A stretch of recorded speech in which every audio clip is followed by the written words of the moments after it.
Good morning, everybody. If you're trying to watch, ride along to work with me. And so, yesterday at my day job, we had multiple meetings, because that's how corporate is, apparently. And every time we talk about cars that I have in my group, what's being done to them, why are they not being worked on, why are they being worked on. We have cars we try to order parts for, some parts aren't available, so they said, can we try it without? I said, okay, we can try, but we still need these parts. And we start working on them, get to the point where those parts are, and say, hey, you know what, I can't reuse these, and they're not welcome, and no one said anything. Now we're going to be bottlenecked on these cars getting worked on. These are people outside the group that weren't part of the meeting. So now I've got to explain to another group of people how we already ordered parts and parts weren't available. So,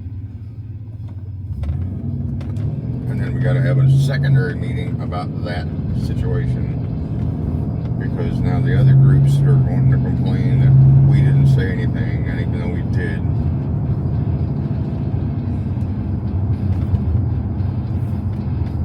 It becomes a mess, and I'm sure a lot of you out there work in situations like that where the management team, all they want to do is kind of point fingers at, they want to know who to blame for things. That's the top thing to do, is find whose fault it is before we just fix it. And then they want to know why there's not a paper trail to point out whose fault it is. Even though within a shop environment, a lot of communication is verbal. And then my secondary meeting, they wanted to know why I can't make the other people put it in writing.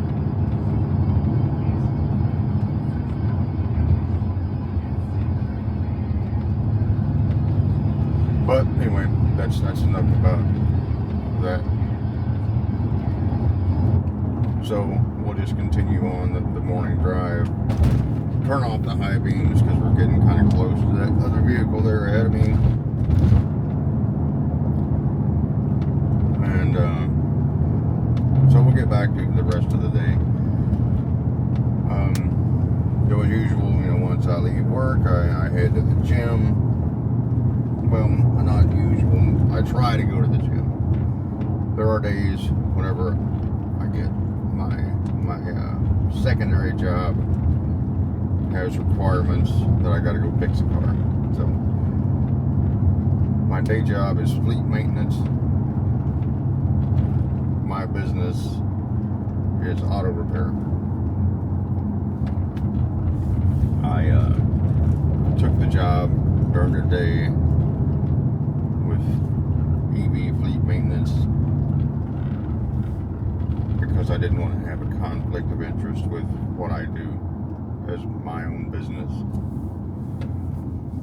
And I'm trying to grow my own business to the point where I don't need the day job and all of the meetings.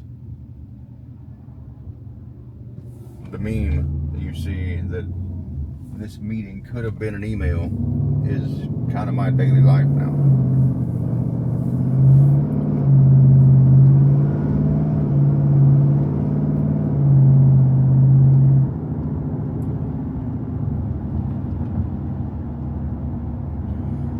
So, but in the evenings I work on cars, and on the way home I had a guy contact me, and he has a Porsche Boxster.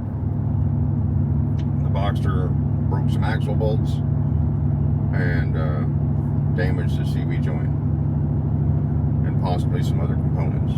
But he had it at another shop, and they didn't want to work on it unless he bought all brand new OE parts. And which is, as an older Boxster, it doesn't really make sense to have to buy brand new OE everything for a car of that age. And it's not like it's a high performance, 911 GT3 RS or something like that. It's a Boxster. And I understand you want to use quality parts, but it doesn't necessarily have to be brand new from the dealer for a CB axle. There are reputable manufacturers out there, or remanufacturers that make fine parts for a car of that status.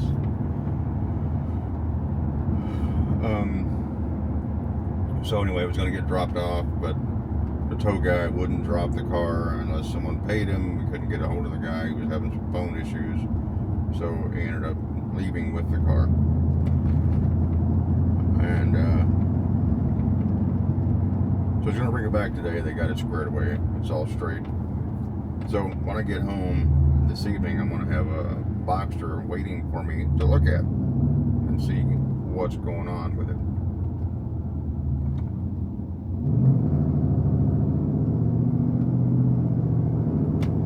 And anyway, I've got another car there too. I've got a Mini that has an oil leak to look at.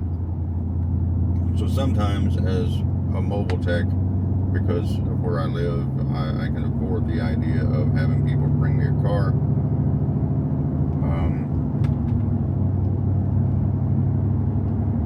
So when it's something that maybe takes a little bit more time, they bring the cars to me and just drop them off, and I work on them and get them fixed and get them back out on the street.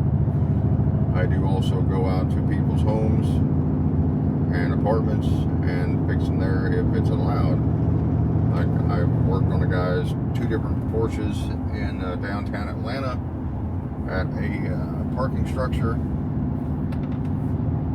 and other than the lighting, it's not bad to go do something like that.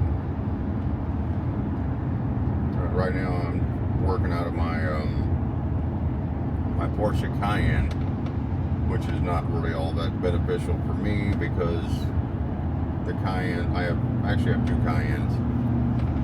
One is a VR6 and one is a GTS V8. Neither of which get incredible fuel mileage, and that's my own fault. If I wanted to buy a fuel mileage car, I would have. The VR6 Cayenne came about because my Touareg that I got a really good deal on got totaled, and it was a diesel, so it got actually really good fuel mileage. But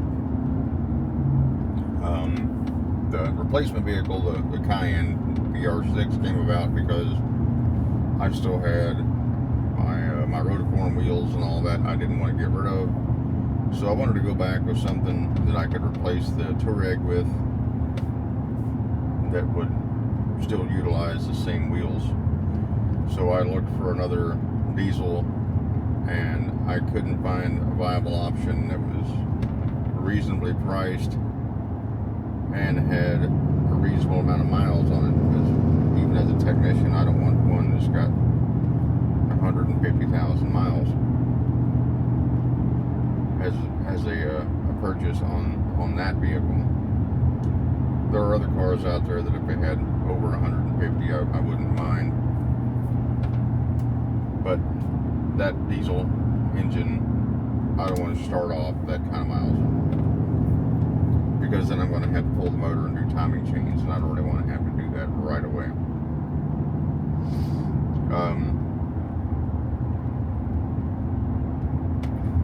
So anyway, I do work on cars in Atlanta.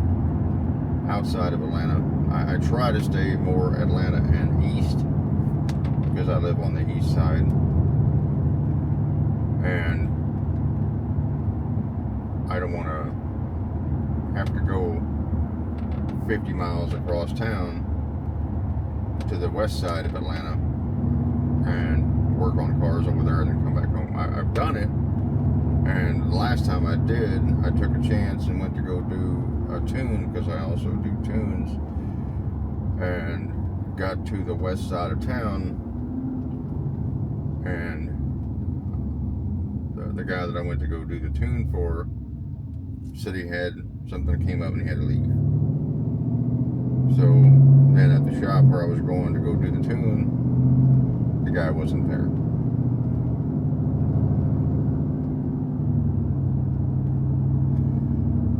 So I wasted a couple of hours of time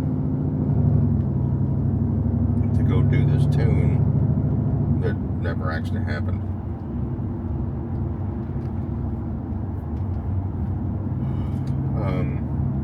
Let's see what else.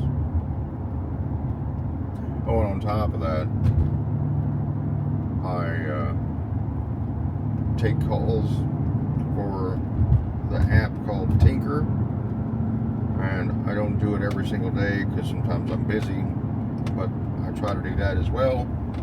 And then I do writing of automotive curriculum for another company. So my days are pretty well booked up. I have so much going on. I need to really drop some of this stuff.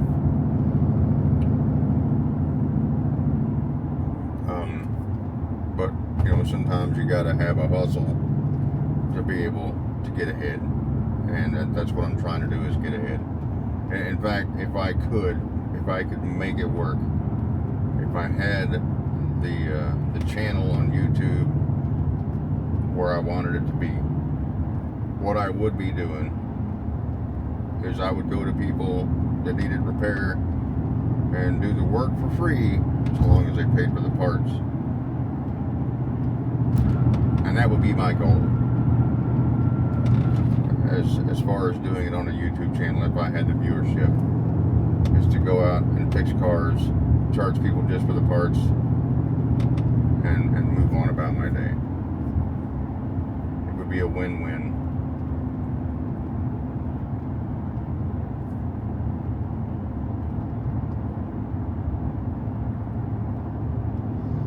So if I could get the viewership up to where it needed to be, and the subscriber count, I would definitely do that. I do have a real passion for working on the cars and fixing things, and I would be all about that. That would be the ultimate goal for me, is to be able to do things like that with the YouTube channel that I have, is to grow it to the point where I wouldn't have to, be out working on people's cars and getting paid to do so. Then I could go and do a job on a car, teach people how to do that job themselves, and help out the DIYers and the people that have like car enthusiasts and such, of how to do things. But that is not there yet, and it may take a while to get there. I have a very, very small channel right now, and because of the type of channel I have, and maybe it's just me, but the viewership's not there, and I do what I can to try to get there. But so far, I get some good views, I get some good comments sometimes, and it's hit or miss. I'm in kind of a niche market as far as the YouTube goes,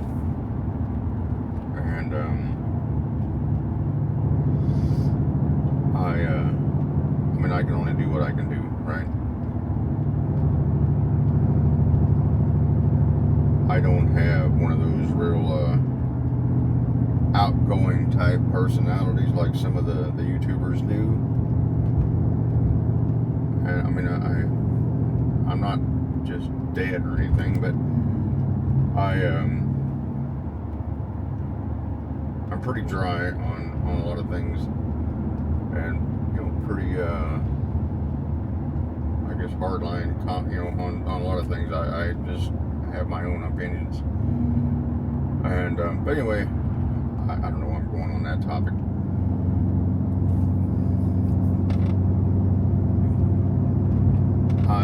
I want to grow my channel, and I want to make it better. I'm busy all the time. So a lot of the stuff that I do one take only, because when I'm doing my recording, it is me working on a car, and it's real hard to try to do a repair in a process and try to retake part of it. So there's not really a lot of editing I can do with the type of content that I'm putting together, because it's more of me trying to show how to do something. So if there are little mistakes here and there, they stay in, because the type of content that I'm putting together, I have to just show. And since I'm doing it as I'm working on a car, and as it's me fixing a car for somebody, I don't have the luxury of going back and doing a reshoot of certain steps. So I've set my camera up as best I can to try to capture what I'm doing. Like recently I did a 1993 Chevy cargo van that has what's called a hydro boost for the brake unit. And it's like the same thing as a brake booster, but it works off of power steering fluid rather than engine vacuum. And so I replaced one of those, and there are certain spots where I can't get a good camera angle on what I'm trying to get to. So I have the camera set up so I can do it. I've still got to put it stitched together, because I've got 3 different clips that I've got to add to one another and then put it on there, and it's a little over an hour altogether. But it's probably something that you won't see that much of on YouTube. So again, what I have when I'm doing my repairs is I try to find things that I haven't seen done, and I don't do a lot of repeats on repair work that I do. Now the Porsche that I have getting dropped off today will show a few things that I haven't shown before. So I'll have some content on that to show, as far as some actual repairs and maybe some subframe components. So once I get that car in my possession, we'll do a video of diagnosing what's wrong with it. In fact, we might even do that when I was alive.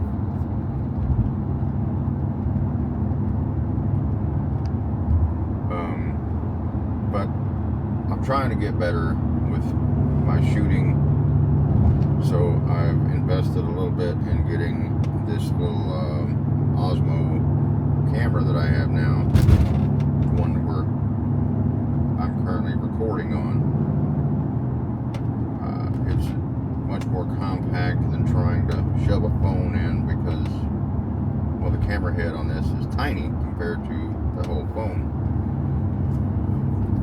So we'll see if this little investment does me any good, if it improves my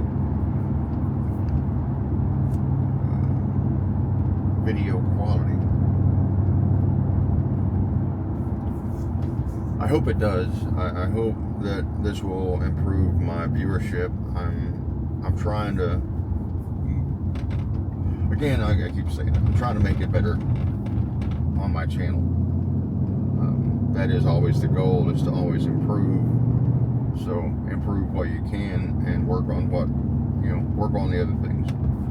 If there's immediate improvements you can make, do it.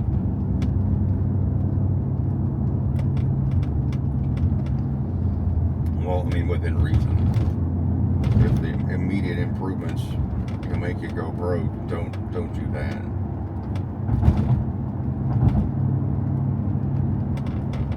If the immediate improvements are something that you can afford to do and it's not going to put you in a bind, go for it.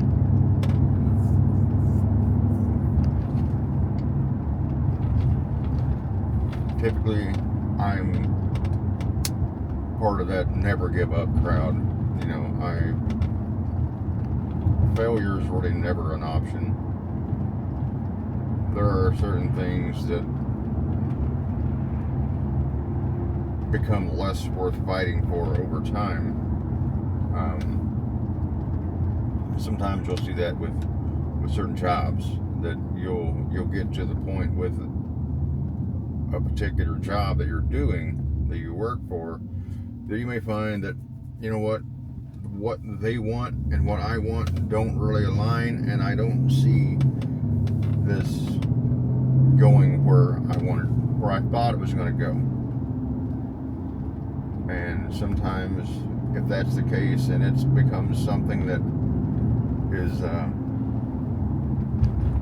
outside of the scope of what you're willing to continue to do, then you may have to make a change, and that's okay too. You know, sometimes people make career changes and it doesn't work out, and that's okay. You don't have to stay in the same place forever. I know lots of people like my father's age that once you got a job, you just stuck with it until the bitter end. You know, if you worked for the puppy murder company and that's what you did, you don't like it, but you continue to do it because they gave you a job when you were 18. So then you get to retire from that puppy murder company. But, now people my age, we don't do it that way. We find out that that's what they do, and you're like, you know what, this is not for me. I'm not into that. I have different goals in life. I like puppies. So I'm not doing this. And then I go find another career to work for that, aligns with what I want out of my career. And sometimes you make those changes, and then you find out that the company you're working for is not quite as bad as the other one, but has certain things going on that just don't work either, So it may take a few times to make things fit, or you have to do what I'm trying to do, is break away from the corporate world altogether and just do my own thing. I have the skills, I have the tools, and I have everything it takes as a person to be successful in my own auto repair game. The only thing I need now is the clientele. So far, I have had nobody unhappy with my services that I've dealt with personally, right? I try to treat everybody fairly, and I try to make sure that when I'm doing something for someone, that I also explain what I'm doing to the point that they feel good about it too. I'm not a writer, I'm not a wordsmith. But I try my best to make sure that when I'm dealing with a customer, that they understand the repair that I'm doing. If they're asking questions about it, sometimes people don't want to know. They just, how much does it cost? Okay, yeah, do it. But sometimes clients want to know, they have genuine interest in why they're spending that many dollars to make their car better. What is it? What does it do? Why do I need it? And then sometimes people come to me and they bring me a car, and I'm looking at it, I'm trying to figure it out, and I'm going over the steps, and they come back to me and they go, oh, hey, I watched this video and I saw on a forum and they said this is what's wrong. Can you check that for me? Absolutely, I can check that for you. I don't know if that's what it is. I haven't thought about that. It does make sense. I'll look at it and see. And I've seen so many people in social media talk, kind of make fun of that way of doing things. And the way I feel about it, like if a client of mine comes to me and says, "Hey Mike, we were watching a video on YouTube, or we were watching something on Instagram, we saw something on TikTok, and they said that if your car's doing this, then you may want to check this." And if it makes sense, I'll look at it for them if that's what they're requesting. And if it is total nonsense BS, then I'll tell them, I'm like, "Hey, look, I don't think that's what it is, and this is why, and that doesn't make sense because this car either A, doesn't have it, or B, doesn't use it, or C, it's totally unrelated." And I'll explain why. I'm not going to belittle them because they took an interest in trying to find out what was wrong with their car. I'm trying my best to pass knowledge I have that I've gained over the years by working in the places I've worked and working with the people I've worked with, because a lot of the knowledge that I have is taken from other people, from other technicians that have given that knowledge to me over the years. And a lot of it I've gained on my own by just doing things. But what I have is a blend of knowledge passed down to me from other technicians that show me little tricks and tips that they've learned over the years, people that taught them how to do things. Automotive repair doesn't necessarily have to be tribal knowledge, right? It can be knowledge that is given to other people freely, and I believe, and at least in my mind, that makes what I do a little bit more valuable, because I also give you knowledge if you want it, along with auto repair. Not everybody wants that, and that's fine. I know knowledge is one of those things, just like money. Once you're gone, you can't take it with you. Once you're at your end, are you going to feel better about yourself if you held on to every last little morsel of knowledge that you had and never gave it to anybody?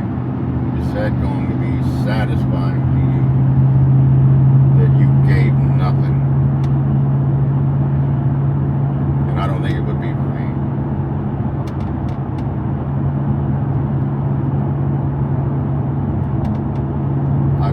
I don't want to be a selfish person. And obviously I am doing things for myself. I am trying to get to the point where I have the funds so that I don't have to work. And I guess that in itself is a little bit selfish. I have other reasons for it. I love to travel. I want to go and without limits go just tour Europe and lots of Asian countries. I would like to even go see Australia and just take a tour around Australia. I can't do that and have a day job too. So that's my one selfish goal, is to have the funds to be able to not have to, have a day job and just travel. I would do this and travel